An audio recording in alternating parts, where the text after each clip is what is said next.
So if we take two metal plates parallel and we put them close to each other, like a centimeter, half a centimeter, reasonably close. Let's look at the electric field between these two plates. Let's suppose I put a tiny positive test charge. You don't need to write this down. It's going to be in your notes in just a second. Right there. What direction is the electric field? Which way will that tiny positive charge want to move if it could? Down. And in fact, why? Because what's that top plate doing? Repelling. Ooh, and what's that bottom plate doing? Attracting.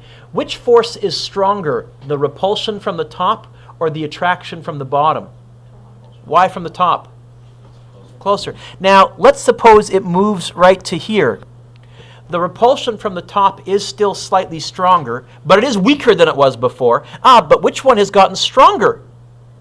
The attraction from the bottom. Why? Because we're closer to the bottom than we were before. And the nice thing is, in this situation, as a positive moves through this situation, the further it moves away from the repulsive top, the closer it moves away towards the attractive bottom.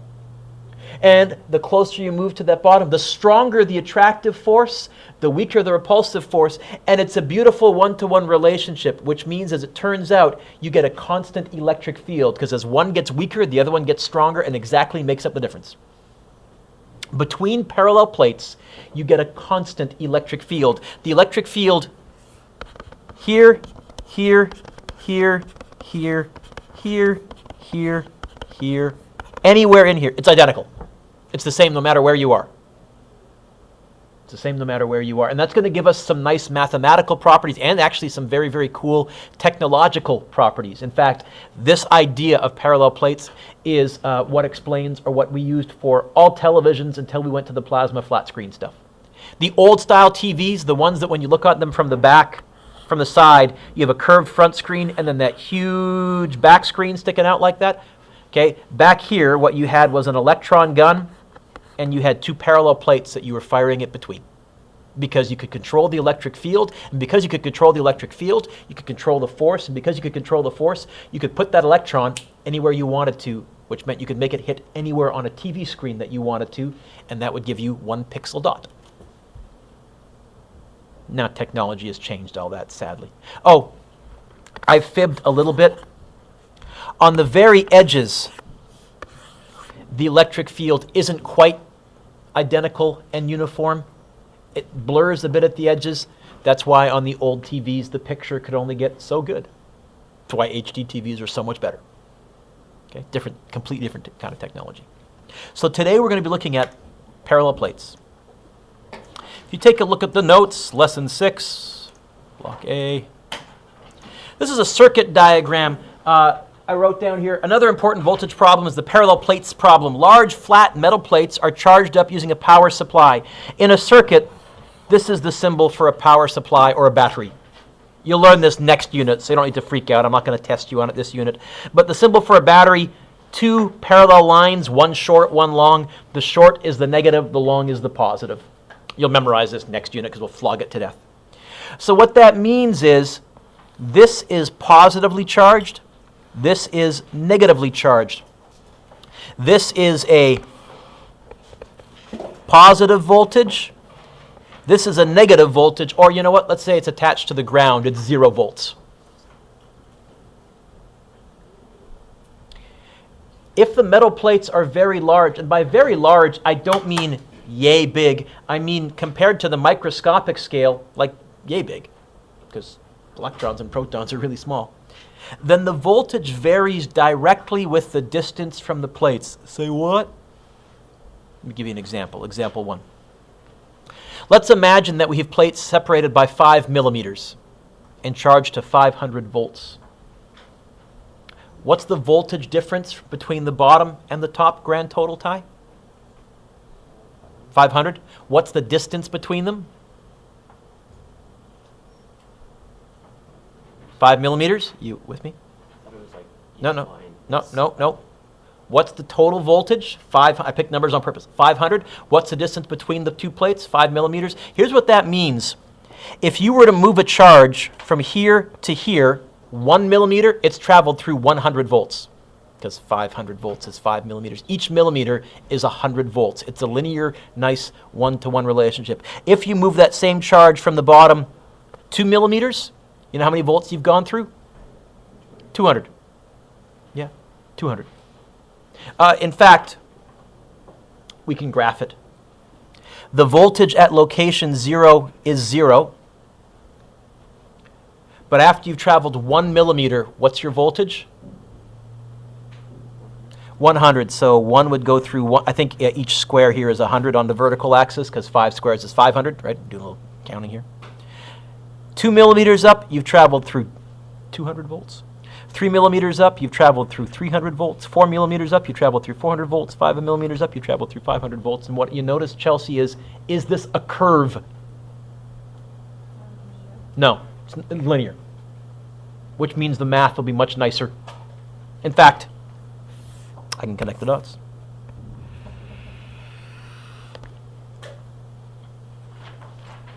So A said, make a graph of voltage versus distance from the lower plate. Done.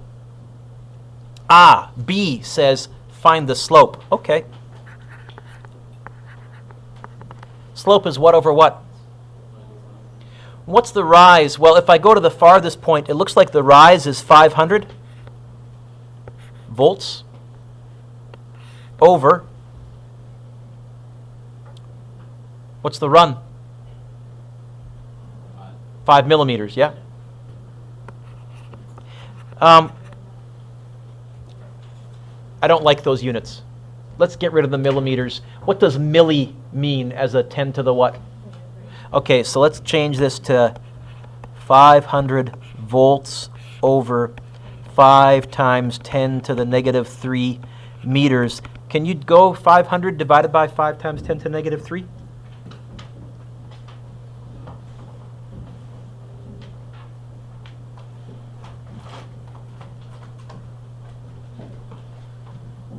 Uh, 100,000, I think, yes? Okay.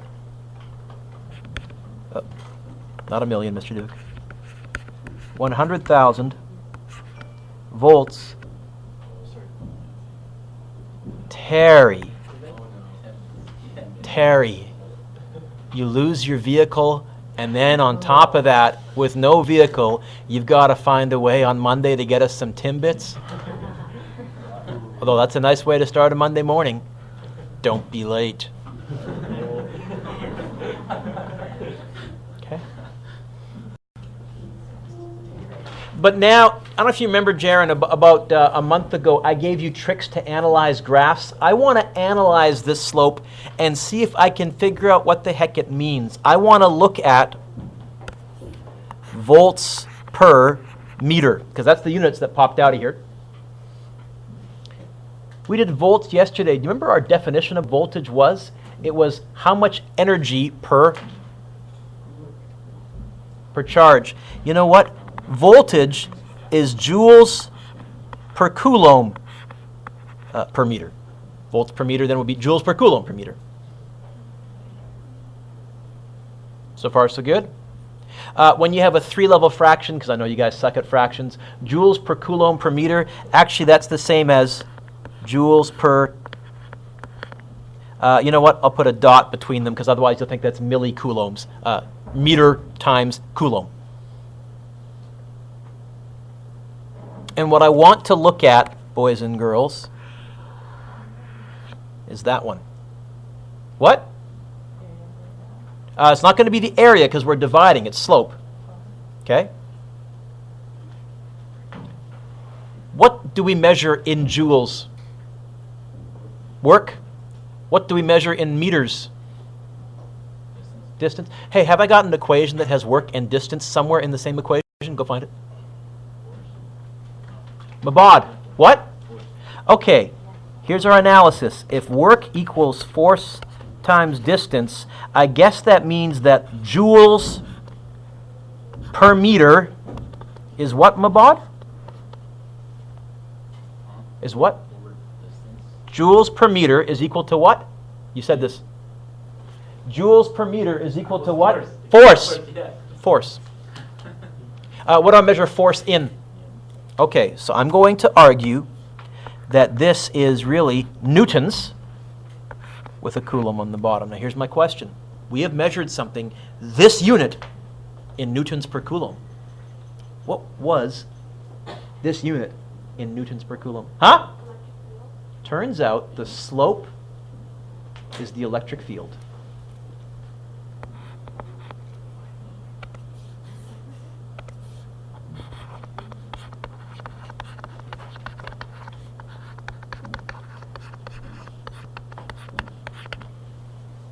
See that little chain of reasoning, Alicia? It took some doing to get there. I don't think I'd give you one quite this nasty, but we could handle it, I think. Turns out volts per meter is the same as newtons per coulomb, which is the same as electric field. Volts per meter is the same as electric field. That's going to give us a whole new equation to calculate electric field between parallel plates. Turns out the electric field between parallel plates is the voltage, the change in voltage, divided by the distance between the plates. That's volts per meter, I would argue. That's I think the fourth formula on your formula sheet in this unit, the only one we haven't got to yet, this whole unit. Which technically means I've done teaching you all the new concepts. We're just going to apply them for the next few days. Okay? I don't know if you remember, I compared electric field to gravitational field, and I said gravitational field, we can measure it two different ways, meters per second squared and newtons per kilogram. And I don't know if you remember, I said, oh, and for electric field, there's also going to be two different ways we can measure it. Well, here it is. It's newtons per kilogram, and it's also volts per meter. Which one's right? Yes? No, Mr. Duke, which one's correct? They both are. If I'm doing parallel plates, I'll use volts per meter. If I'm doing between point charges, I'll use newtons per kilogram per coulomb. But Terry, if you use one or the other, I won't freak out. I'm just going to try and be consistent based on the question. So I wrote down here, for parallel plates, there's a constant ratio, slope, of voltage drop over distance, and this slope, this ratio, turns out to be the electric field. In fact, the electric field between plates is uniform. That's a fancy word for the same everywhere. Remember the electric field diagrams we did with little arrows? Where we said that the closer lines are, the stronger the field, the further lines are apart from each other, the weaker the field. Here is the electric field between parallel plates. It would look like this. A bunch of parallel lines the same distance apart, because the electric field is the same everywhere. So since we said how close the lines are shows you how strong the electric field is, I could show you that the electric field was identical by drawing all these lines exactly the same distance apart. The only area it breaks down, for what it's worth, Tyler, on the edge, the electric field curves still a little bit because there's no it blurs on the edge.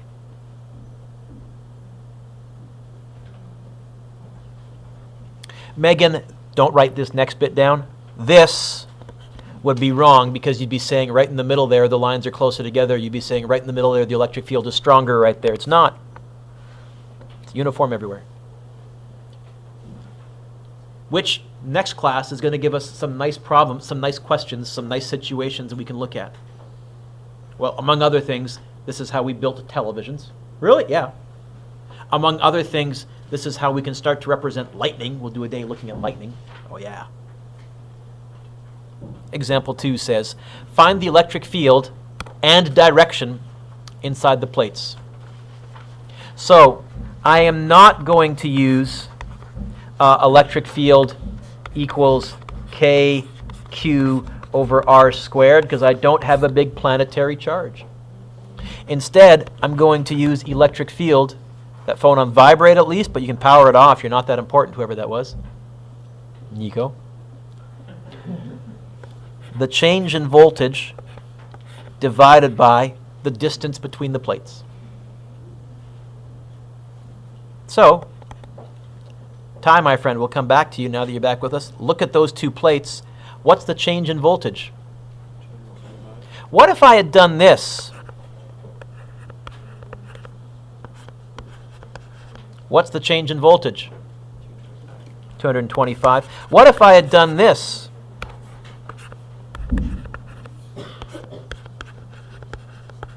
What's the change in voltage? 225 still. Almost always, not always, but almost always, this will be on the ground and 0 in a circuit, but for what it's worth, doesn't have to be. 225 divided by, what's the distance between the plates? Careful.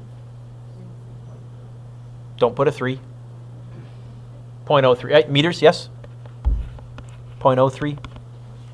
What is the electric field anywhere between those two plates except on the very edges where it gets a bit wonky? 7,500. 7,500? Boy, my pen is going a little haywire. 7,500 volts per meter or newtons per coulomb. Direction. Which way would a positive want to move if it could? To the right.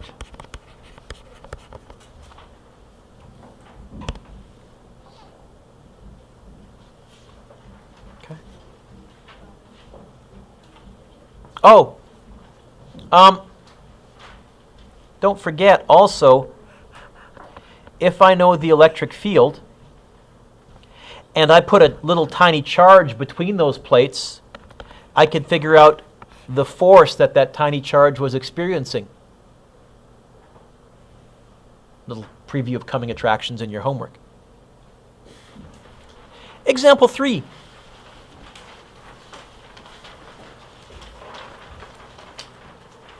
How does the electric field at point X compare with the electric field at point Y? I'm telling you, they're the same. Prove it. Oh, okay. Let's go draw a little line down the middle. Let's call this location X. Let's call this location Y. We've said that, it's hard to see on the black, Mr. Duke. We've said that electric field is equal to the change in voltage divided by the distance. Look at location X. If we start on the left-hand side and we travel through X arrow, what distance have we traveled through? What distance have we traveled through? 0.02. No, X is not the full 5, right? X is just 2 centimeters. Oh, remember I said that voltage goes 1 to 1? How many volts all the way across? 500. How many centimeters all the way across? 5. So what's each centimeter's worth when you travel through it in terms of how much voltage you travel through? 100. So if you travel through 2 centimeters, I'm pretty sure you've traveled through 200 volts. Yes? Compare that with location Y, which is how many centimeters long? 0.03 meters, 3 centimeters. And how many volts do you travel through? I humbly suggest you get the same answer for both of those.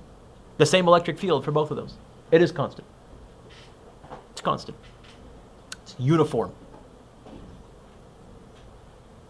What do you get? 1,000 or 10,000? 10,000?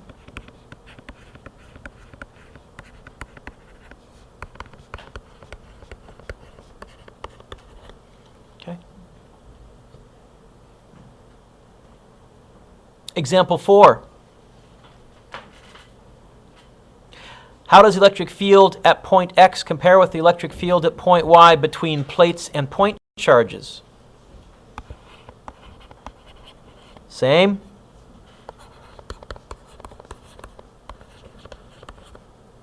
Different.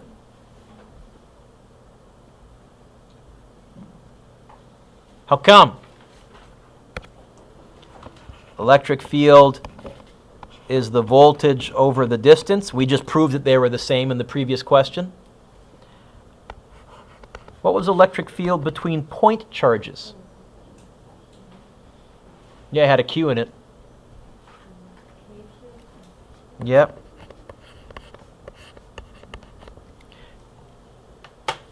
And because it's r squared, Dorothy, if you go twice as far away, how much weaker is the electric field? Not twice as weak, but 4 times as weak. In this case, going 2 centimeters and then 5 centimeters away, it would be more than twice as far away. It would be more than 5 times as weak. Different, I know that. Yuckier math. In fact, the graphs are yuckier too. So if I go a little technical, if you graph voltage versus distance between plates, you get a lovely straight line, the slope of which is the voltage. And because it's a straight line, it's a constant slope. Calculus students will get that.